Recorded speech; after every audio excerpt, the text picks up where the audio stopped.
just a hack. He's just an absolute hack. And he gets his ass kicked by his teammates every week. It's just, it's terrible. It's just terrible. We're back here on Hack City. Joe DeLeone, Sean Anderson, two former college football players from the University of Rhode Island. We've got a little bit of off-season buzz that we're going to be reacting to. Some FCS news, some FBS news. Sean, how are we doing today? Thinking about joining a bowling league this winter. God, are you that down bad? That's what we're resorting to now, is that you're going to join I got a the bug, bowling man. league? I bowled twice in the last 2 weeks. I caught the bug. Obviously, in the summer and springtime, I'm going to be golfing, but in the winter, I might go bowling more. Hey, how many members of the opposite sex do you think you're going to communicate with doing this bowling league? It's very little. Yeah. Okay. Very How about you go little. spend your free time talking to some girls Why are you pocket watching? Why are you pocket watching me? Because I think you've better use of your time than joining a bowling league. How is that? Why can't I just have fun in a bowling league? I talk to girls every single weekend. On a Wednesday, how many girls am I going to? How many girls are you talking to on a Wednesday? Use the time to go to the gym more. I have been. I've been tracking it on my calendar. I think you got a lot of problems that could be solved by not going to a bowling. What is this situation where Joe is starting to try to give me advice? It's not advice. I'm attacking you. There's a difference. Understand? Yeah. Why? Because I might want to bowl once a week. Well, what's the motivation? Why are you joining a bowling league? Because I've got the bug. I want to bowl every day. I think there's more effective uses of your time. You've never had a good game of bowling, so you don't know what the bug is. No, I don't have free time. I think that's the difference. Okay, so that's an interesting dig that you just thrown out there. I think that was a little backhanded. I don't think that. No, I don't have time, but that was a little bit backhanded. All right, fine. Join the bowling league. Why? I just don't know why it irritates you. Don't what me like that. I don't know why it would get in your craw so much. The idea of me throwing some righteous bowling balls down at the pins, chopping it up at the lanes. Nah, I think that there are more effective uses of your time than to join a bowling league. Does it make you happier or more angry that the bowling alley that we go to is the dingiest, worst bowling alley of all time?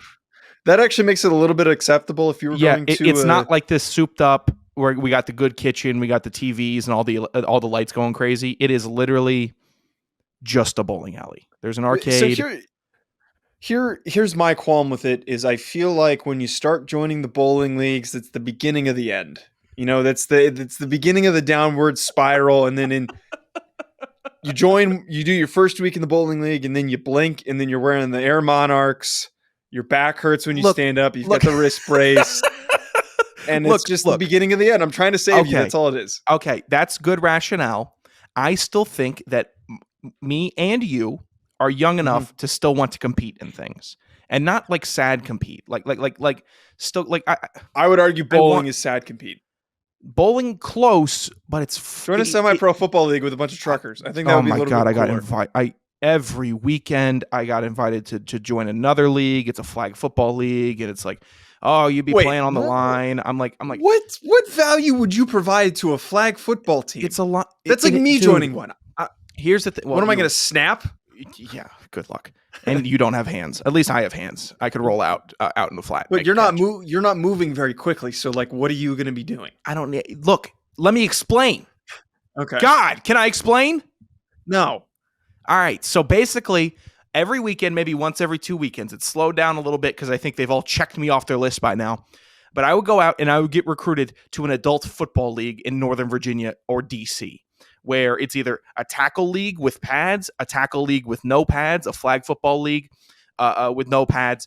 Regardless, I guess in all of these leagues, there's like 3 offensive linemen and 3 defensive linemen that just run into each other for an hour while the quarterbacks and the wide receivers are just tossing the ball around. I'm like, why do I want to go out there and do that? And like, oh man, it's fun. You get your testosterone going. You're out there getting in fights. Like, terrible. What do I want to get in a fight for right now? Right.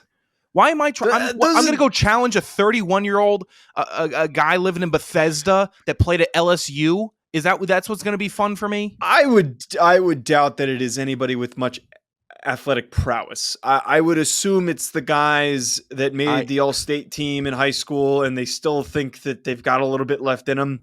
Like the I think guys that you're played onto that. rugby in college. It's a What? lot of rugby players. I think you're onto something there. One Mm. guy was like, "Yeah, I was on the practice squad with the Jets." I'm like, "Okay, what am I gonna?" So, do I look like someone that was even close to becoming on a practice squad on the Jets? Do you understand that there's a pretty big gap there? That's kind of depressing that you go from. See, when I'm done with I football, guess I'm some done with guys football. really love it. I guess some guys really love it. But that's depressing to go for. Was this for the flag league or the tackle league? This was like a tackle league. I guess they're all That's like. different. Here's the thing, but I'm like, man, they don't. There's a part where they don't understand because they've never been the junk man in basketball. When you're playing pickup ball and you're my size, you're getting the boards. You're getting fed sometimes in the paint. You're trying to make one extra pass. I'm not out there chucking threes trying to snatch ankles, right? These guys that are playing in the leagues are out wide or throwing the ball or running it. Right. Not in no one wants to be the offensive lineman. Why do I want to be in that thankless position again unless I just miss it so much? And maybe there'll be a time when I'm like 27 and I miss it that much where I want to go out there and play a little bit. But it seems like it's just an excuse to go out there and talk trash to a defensive back and just that and have a fight on the field. Like that's not what not where I'm looking for. You've already gotten your dose of CTE, and I don't think anyone wants to get an extra dose of CTE. So I commend you for not my one of those leagues. My way of staying connected. Who do you think has more CTE, me or the guy that punched a hole in his door in college? I didn't get hit. I didn't get any concussions in college. That's some type of CTE. Nor did I take much head contact.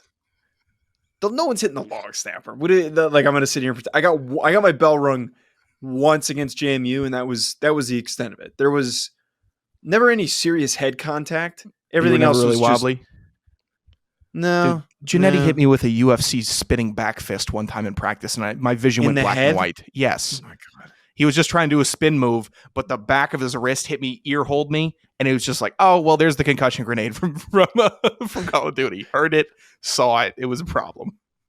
All right, Sean, let's get to some of this news and not go too far down the banter rabbit hole. So, do we have a Sean read? This weekend? Yeah, we do have a read. I emailed it to you yesterday. Yes, and I have it. You should. I'm glad you do. So we were texting each other, and we both apparently live bet this weekend the Jaguars game. So what had happened to me is I bet on the Jags, and before I knew it, I blinked. They were down 27-0, and I was like, okay, well, this was a waste of the money line bet that I put down. And then I see them score a late touchdown. I'm like, you know what? They got a little momentum. Let's double down here. Let's put the same amount of money I put on the original bet. Let's put it on here. It's not that much money. Let's just see what happens. Sure, like $2. And I watched. Well, it was $5 on both bets, but that $5 made me 60. So I've got some free more money to play with. Free more money. Free more money. Bet if we ever start a sports book, free more money. All of these, but I watched as my bet online bet though. I watched as the Jaguars crawled back and won that game. But here's the annoying part: is I was at this bar watching the game with my buddy Joe, and like we were just kind of casually cheering for the Jaguars, like hey, yeah. And in a very astounding discovery, there were Chargers fans at this bar. What? And this one, I didn't know they existed. This small group of guys kept standing up and like looking at us every time we cheered for the Jaguars, and it was like they were going to do something. And then the Jaguars won, and they just kind of all huddled back around their table, and that was the end of it. It was the weirdest. They're going to fight you and Joe at a bar over over the Chargers game. That's what I'm hearing. I didn't think that. I knew that they should weren't. Fight Brandon Staley is who they should fight. Right, you're taking it out of the wrong idiots. I'm just the asshole who bet $5 on the Jaguars to win. Oh well, you weren't the only one. I also took them at plus 1550 while they were down bad. I got a pretty happy return there. It was. I mean, dude, did you do anything last night with that Cowboys game? I tried to do the same thing with the Buccaneers when they were down. I took the Cowboys to cover. No, I took a money line, and the odds were bad, which I don't know why I did that. Nah, you still won. Right. Sometimes you just need a win. Sometimes you need a win, you need free good money. And if you need that, go to Bet Online. It's truly the fastest and easiest way to bet all of your favorite leagues and events. Head to the website today or use your mobile device to join and receive your 50% welcome bonus with your first deposit. Make sure to use promo code BLEAV to receive your rewards. Bet Online, where the game starts. A lot of good football going on this weekend. If you're listening to the show and you've just been hearing about me and Joe just raking in the dollars of bill, the single unit of monetary dollars value. Of bill. Yes, free good money in dollars of bills. Awesome read, Sean. Sign up for betonline.ag. Come on, help us out. We're back to our normal offseason where we spend 10 minutes bantering before we actually get into the topics. But we do have some actual topics that we're going to discuss today, Sean. And the ones that we're going to get to: Jim Harbaugh returning to Michigan, apparently. Greg Sankey taking some shots at Kevin Warren. And then I want to get to Ed Reed's rant, who took over as the head coach of Bethune Cookman. So, Sean, starting things off with Jim Harbaugh, the president of Michigan, Santa Ono, announced his apparent return to the University of Michigan. No expansion for his contract, which was already extended last year. It's not like he's getting a raise or anything, but apparently, according to the president of Michigan, he is coming back. I don't know if this means he is no longer going to be interviewing for any jobs. I would assume that that is going to be the case. But this is positive news for Michigan, as not only are they getting Jim Harbaugh back, but they're getting I believe all of their top key returning seniors, a very good to come class. play for this. Coming back. Yeah, very good group of guys that is coming back to play for this team with their last leg of eligibility. So, Sean, I think for me, simply enough, getting Jim to come back, even if they threw somebody else in there to lead this team, the outlook would still be positive. But I strongly feel, and I've done a couple shows where I've talked about outlook for next season, who are my way too early top 5 teams. And one of the ones that I've thrown in there in the top 3 has consistently been Michigan. I think that having Jim coming back is massive. Having J.J. McCarthy coming back, Blake Corum coming back, multiple offensive linemen coming back. This team didn't lose a whole lot. They got as far as they did. They are going to be in that conversation, and they should be. And it feels silly continuing to bring them up, but they are going to be in that conversation. It's I think bringing back a winning coach is pretty valuable, and that's not a hot take, but we've seen times where schools recently have had one winning season, lock down their coach for a while, and then, okay, what I'm trying to get at is, would you rather have Mel Tucker, who had one good winning season, and then you locked them down way too early for way too long, or Jim Harbaugh, who might be flirting with the NFL every single offseason, but he wins and he's going to get you to the college football playoff? Where would you rather be sitting right now? And I think a lot of people would still want to sit with Michigan. You might be frustrated with his disloyalty and opportunist activities to try to go back to the NFL, win a Super Bowl. Sure. But he's built some pretty good teams with not SEC recruits, and he's consistently gotten there. He ran into a very weird, very odd TCU team in the playoff this year. And then next year, I think you are completely valid, as much as it pains to say, to have a good take in having Michigan in your top 5 next year consistently across the board. They should be. They're a good team. They're well coached, and they have very good players that seem to be passionate about playing for Michigan. I don't think the season outlook thing is a very hot take, and it's also like him coming back, it doesn't really impact anything. I think everyone's going to be talking about Michigan this offseason with him coming back and all those guys that I mentioned. But I think that the better question to ask ourselves is, how long of a window is this? How long is he actually still going to stick around in Michigan? You know what I look at? I look at those group of guys that decided to come back for one more year. J.J. McCarthy's probably going to have his last season before he declares for the NFL draft, because he's going to be one of the top names in the class next year. I think next year is his last year for sure. I think that this is his last attempt, his last ditch effort, starting from scratch at quarterback, starting at scratch at multiple key positions. Losing those guys that decided to come back are going to put him in a spot where it's like, all right, now's the time to move on. I think he made this decision on the fact that those guys were returning and that he knew that he had at least one more good fight left in him before he tries to make that jump back to the NFL. I think that's pretty rational. You said one irrational thing that I do need an explanation about that you said within your brief statement there. You said was it? who was going to be one of the top guys when he declares for the draft? Did you say JJ McCarthy? JJ McCarthy's extremely talented. He hasn't brought it and put it all together yet, but the kid was a 5-star recruit. He was one of the top recruits at the position in his class. Super freaking talented. He has shown a lot of flashes of it. He needs to put it all together, but he very well could be a top. Sixes in a playoff game versus TCU. He's young. It's his first full season as a starter. Dude, I'm telling you right now, he's going to be Why can you chalk him? Why would you? He's going to be a first-round quarterback. What? He's going to be a first-round quarterback next year. That's not a hot take. Say it. If we were in the same room, I would dare you to look me in my eyes and say that.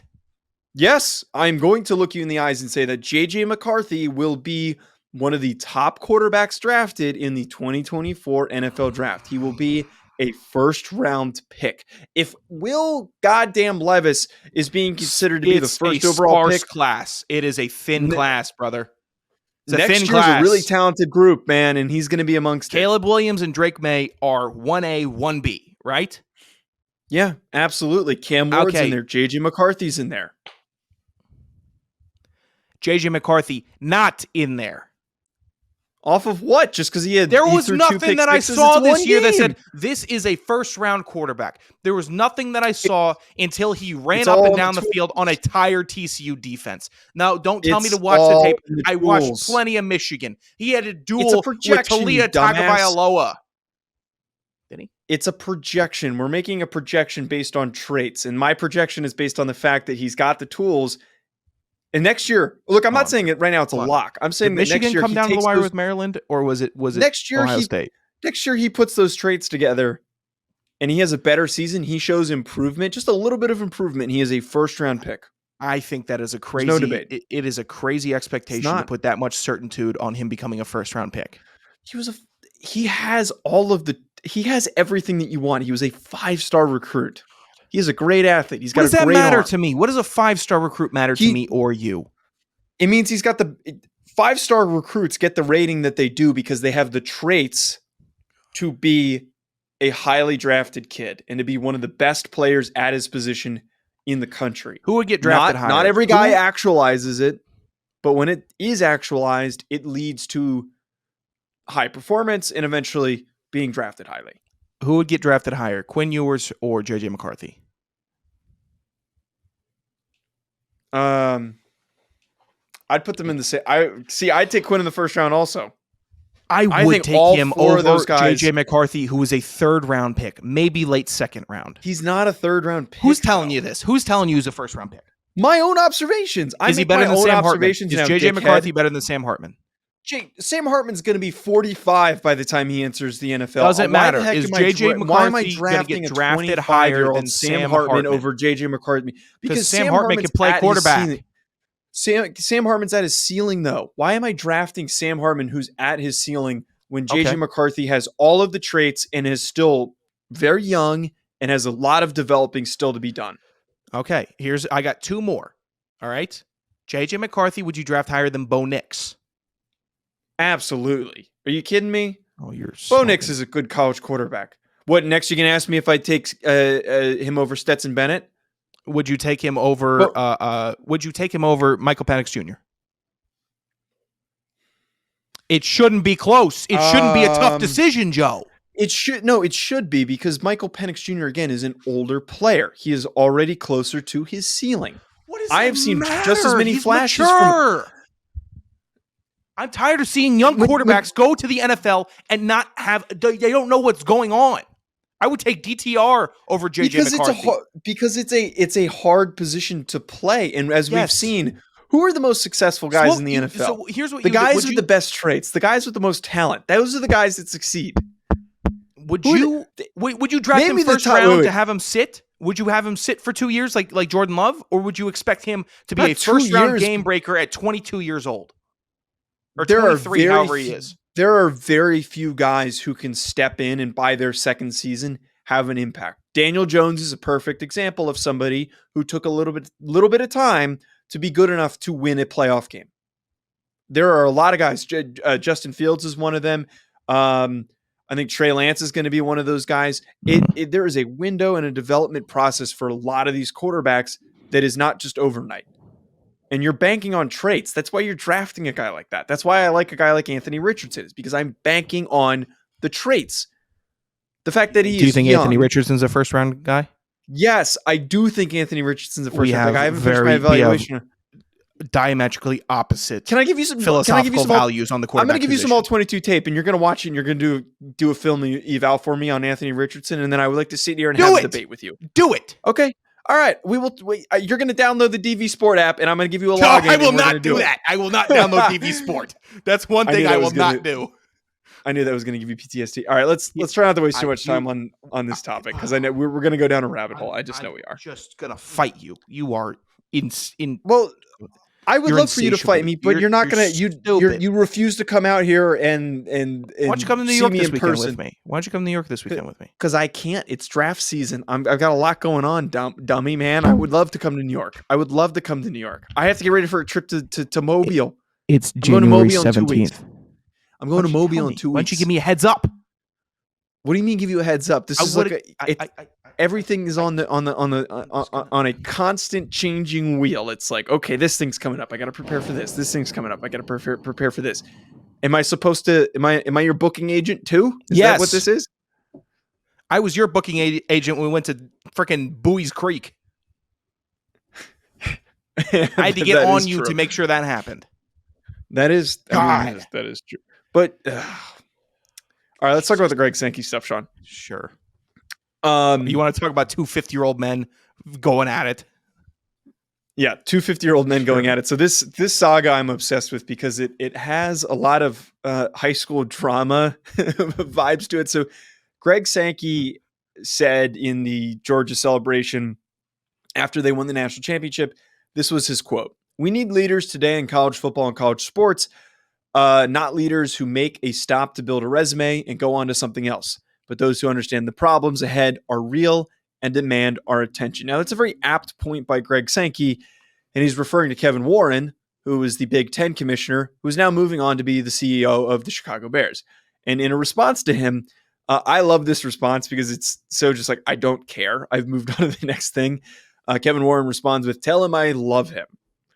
So that's the back and forth now. This is like when a kid on the baseball team stopped playing baseball to go play lacrosse. All right, that's what it's like. And then the baseball team's all like, "Oh, what do you? Oh, you're not loyal to the team." It's lame. It's lame from Greg Sankey to say that. Yeah, I don't understand why the shot was necessary. I also think that Warren has done so much for the Big Ten. The fact that he was instrumental in getting that massive TV deal. He was instrumental in getting USC and UCLA I think to that's join still the be Big a Ten. disaster, but I get why it's a positive for money wise. I still think it's a disaster for the athletes. There must have been some past tension between the two of them, because for him helping reshape the future of college football with conference realignment and then moving on to an exciting opportunity with the Chicago Bears, I think you should be rooting for guys like that. Well, didn't he create I don't an understand why he's against pissed the off. SEC? And then maybe Greg Sankey took that personally. Probably. I would like to see, I don't know, the stepping stone thing.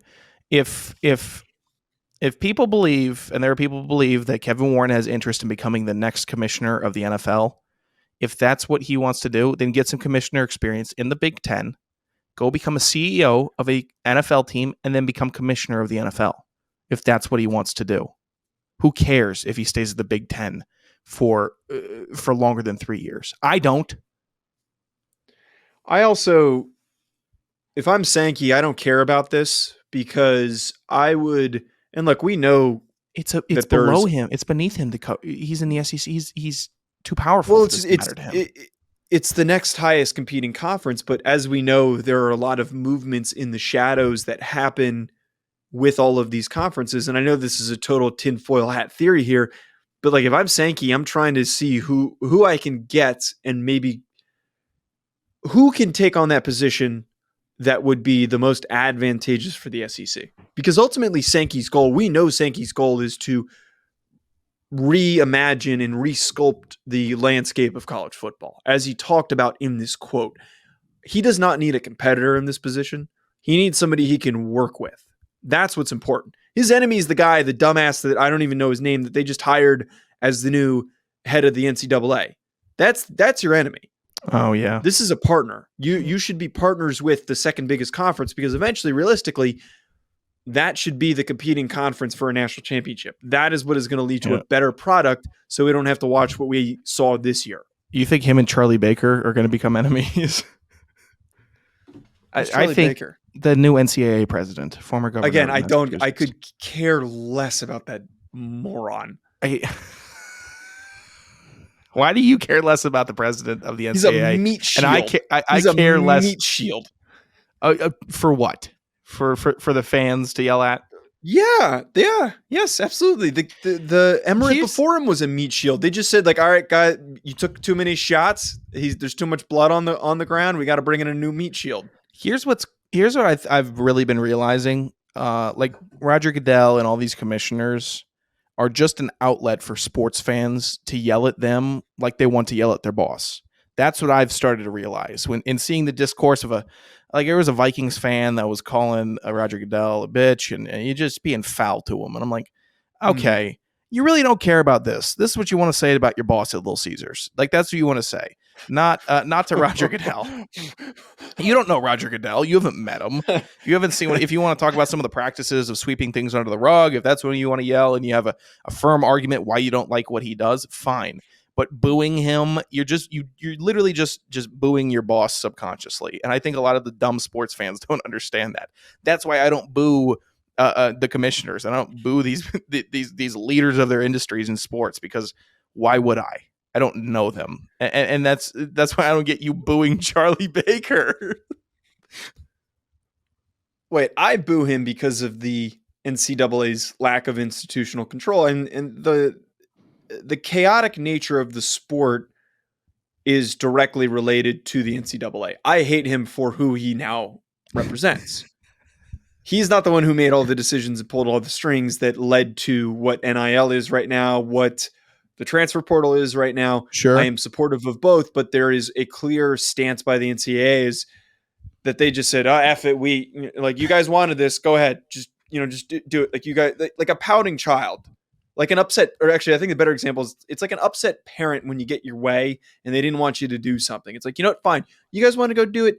Go ahead, go mess up. Let's see what happens. That's kind of the approach. And they're letting us kind of fall on our face with like the Jaden Rashada stuff. And all these other different Sam Hartman, people think he was tampered with. There's all these different things that happen from a year-to-year basis. Jordan Addison that are going to be propped up as, is this cheating? Is it not? And it's because there's no control. And of course, I'm going to hate the guy who is now the guy that's supposed to be yelled at. That was what he was hired to be, is to be screamed at. I don't think Charlie Baker is going to do dick compared to what Roger Goodell's impact on the NFL is. Roger Goodell has an impact. Charlie Baker. He hasn't even started yet. We don't know. We don't know. He hasn't even started yet. I don't even know. I think that he might. He might speak Here's English. The thing. Here's the guys on the CFE were saying that you can't, or we shouldn't be so quick to judge new developments, new rules, new NIL stuff like this before seeing it take place over a span of 3 to 4 years. When we see a full class go through and see the positives and the negatives and weigh them one way or another. This has been 1 year of it. This has been 1 year of collectives trying to be built, collectives falling through, whatever types of tampering you want to have and name and call tampering. You want to talk about whatever the hell happened at Texas A&M with all their recruits. Now all their recruits are going, and there's all these investors that are like, oh, well, why'd I just give $2 million to three 17-year-olds? I don't know. We have to wait for it to level it out. And that's not a fun take, because that means we have to wait and see what the change takes place. So I thought they made an astute point, because this is obviously the after show for that show. I thought they made a pretty astute point that where we just have to let it simmer and develop. I mean, you make a stew, or you don't go eating it after an hour. You got to let it simmer. You got to let the stuff mix together. You put a damn potato in a crock pot and let it sit for 30 minutes. You take a bite out of it. It's going to be hard. It's not going to be what you want. God, a bunch of impatient children. Oh, my team didn't get this recruit. There was definitely tampering. We're not going to make the playoff until it expands to 12 teams in a year. God, college football fans are immature. Calling the landscape of college football a hard potato might be the strangest analogy that's been dropped on this show. That's what it is. That's what we're treating it like. Oh, I just bit into a raw potato and instead of letting it cook. Awesome. Sean, you fall into that also, by the way. You fall into it. I don't give a shit, but I don't like you're not as connected to college football fandom, I think. So you don't share the same beliefs. Oh, I'm connected. You're not there yet though, because you're a newly found Tennessee fan. Before that, you weren't. So it's. Hey, you're not airing out my dirty laundry. Some of us. I'm not airing you out. Some of us said that they. All right, you're kind of airing me out. Someone did air out a certain institution, though, this weekend, Sean. Ed Reed, who was recently hired in a string of former NFL players to be hired at HBCU programs. He took over Bethune Cookman. Yeah. And he was on Instagram Live, and in a very irate rant that he made on Instagram Live, he was pissed about a number of things, particularly having to clean up the trash in his office, to clean up the trash around the facilities. One of the quotes from that rant, he said, "I'm walking out here with the football team, picking up trash. I should leave. I'm not even under contract yet." And this, I think, opens up like a really complex issue with these guys taking over these HBCU jobs. So we've had Hugh Jackson take over Grambling State. We've had Eddie George take over Tennessee State. And obviously this DeLeone one, Jackson State. Yeah, now he's at Colorado, but there are obvious budgetary restrictions. And I totally understand what Ed Reed's frustration is. There are also, during Deion's time, the rumors, and I'm not justifying is not the right word. I'm not supporting these rumors, but the rumors that you kind of heard is the misplacement of funds that were drawn by Deion when he was at Jackson State. That apparently some people claim the university was pocketing some of that money when it should have been in support of the facilities, the equipment, and some of those things. Again, that is purely rumor based, and again, that's just things that you see on Twitter. I don't know the validity of them. So here we are now with another situation where Ed Reed is frustrated. He's pissed off. Again, I kind of understand that frustration. I understand where he's coming from. It's an uphill battle to try and take over one of these programs. As we know, at the low level FCS, there's really not a lot of funding. There's really not a lot of money. There's not a lot of money you get from the gate from ticket sales. So again, I understand that frustration, but at the same time, it's going to take some time for them to get in a position where he's not cleaning up the trash. Like, I remember all the stupid stuff that we had to do that you wouldn't normally have to do at another bigger university. And we had a much larger budget than a program like Bethune Cookman. Here, Ed Reed has been hired as a football coach, but I believe also as an instrument of change, because we saw an instrument of change take place at Jackson State. It's going to be a tough go at it. And I'm not going to sit up here on a soapbox and try to explain the intricacies of HBCUs and what they have gone from to where they are now and whatever has been going on at the HBCUs. I don't know that well. I know enough, but not that well. So I'm not going to try to be all soapboxy about it. But there's also a way that you have to try, and if you have an opportunity to have somebody like Ed Reed with connections, talents, adept coaching, resources that could bring in other talented coaches to maybe improve your football team, if you have been able to lock this down and try to make a leap as a program, that means that everybody has to try to make the leap. Everybody has to say, okay, if we're going all in on this, and we saw what happened to Jackson State, which was what I would say fantastic. It was great. There was media coverage all over the place. They were on College Game Day. It was a good, I would say, a good 3 years at Jackson State. If Bethune Cookman wants to be like that, then it can't just be, let's put it all on Ed Reed and have him fix it all for us. It has to be administration. Right. It has to be staff. It has to be the players. It has to be the other coaches. It has to be administration and funding from the school itself, not just within the athletic department. So Ed Reed's frustration seems to be, oh, they just brought me in here to fix everything for them, instead of everybody coming together as a cohesive unit and building something that could be really special, which it could be. It really could be. And it could be at any college campus.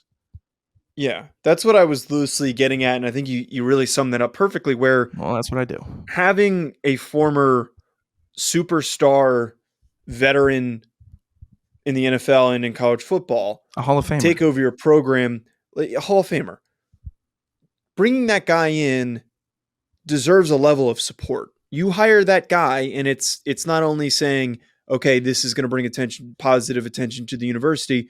We're also going to back you with any support that we can. And I don't know how you reallocate funds, or heck, I would talk to any donor that I could that donates to other departments, say like, hey, like, we really think that if we make this football program successful, it is going to lead to positive change for this university. But exactly as you said, it does kind of give that sense of, they hired Ed and they're like, Ed, fix everything. Go clean the fields. Go clean your own office. You're going to come in, you're going to fix everything, and we're not going to give you a lick of help. That to me is unreasonable, and I think that is ridiculous that is the approach by the university. And I really hope that is not the case. I really hope that is just maybe a miscommunication, and because he just started, there wasn't a better step. And he has since apologized, and I'm sure that he's had a conversation with the university because of that apology. That they're going to give him some support. But exactly to your point, if we're going to hire these guys at any level, even if it's not an HBCU, if it's an FCS program at any level, if you're hiring a big name, you should be giving them not a bigger salary. That's not what I'm saying, but more support to the football program when it comes to just simply cleaning up the facilities. We're on the same page here. You let in perfectly, because it doesn't have to just be an HBCU. It could be FCS. It could be FBS. And look what happened with one of the worst FBS teams last year. They brought in Deion Sanders, and what are we seeing? We're seeing a cohesive effort to try to change the culture there at Colorado.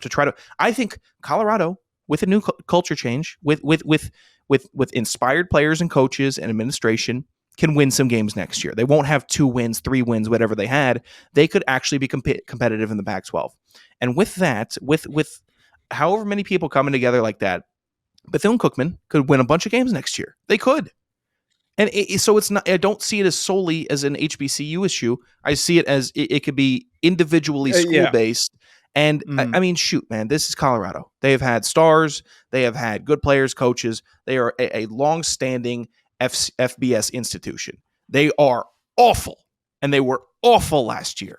They brought in a guy who they saw had a track record that could do something, but they didn't just say, all right, Deion, it's all you. And that's what every school, if you're doing that, needs to do. You can't just pin it on one guy and hope he makes all your hopes and dreams happen. It's too much. It's too difficult for a sport of this magnitude.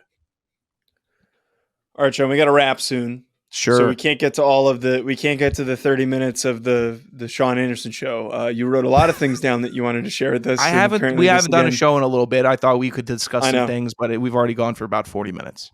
Yeah, we wasted 10 minutes at the beginning of the show talking about your bowling league. Talking about nothing.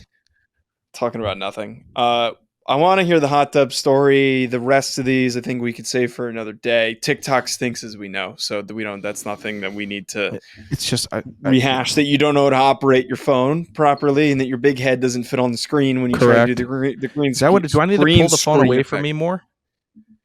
I think you need better lighting. I think that's what it is. I think you're like in your dark, clouded room, and I've been trying. Considering that before you bought that light, I got to let you know I've been trying with this stupid app. And you got a new phone too recently, right? Yeah, I don't get it. That's weird that it doesn't work. It's not. All right, let's hear the hot tub story. Well, why were you in a hot tub? Well, it was just a late night on Saturday, and then as the closing time music came on at the bar, one of my roommates approached me and said, "Hey, you want to go home or you want to go to this hot tub? I know there's a hot tub about 15 minutes away from here." I say, "Well, I want to go home." What hot tub was it? Yeah, we'll get to that. Okay. It was his little sister's friend's hot tub. Little sister being like 22, 23. Like not like little sister, but like his younger sister's friend's parents' house has a hot tub. So I'm like, break into somebody's house?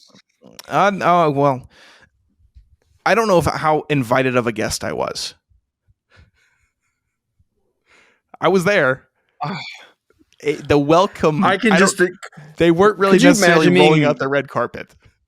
Could you imagine being 60 and it's 2:30 in the morning, and then you just hear the largest, loudest drunk idiot, boof, boof, boof, just walking All right, why on do I your have to deck, walk and like then just that? a Why do I have to loud, because that's how you walk. A large splash as they get into your hot tub, and you think a bear is trying to. I had to be the first one in, by the way, because I didn't want to be fat guy last in the hot tub, doesn't have a spot, so I had to get a corner chair. But I'm like, no, I don't really want to go. I it's already 2, and the lights are on at this bar. And if we're ever here when the lights are on, it probably means we've been out too late.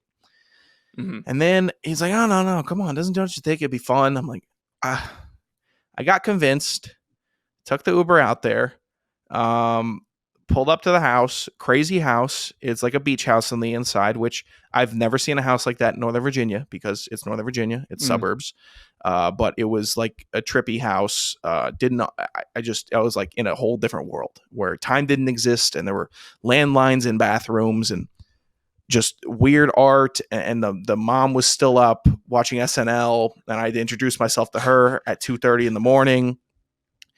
And I don't really know the girl whose house it actually is. You're but I too know old to be everybody doing else. this. You're too old to be doing this. Oh my god.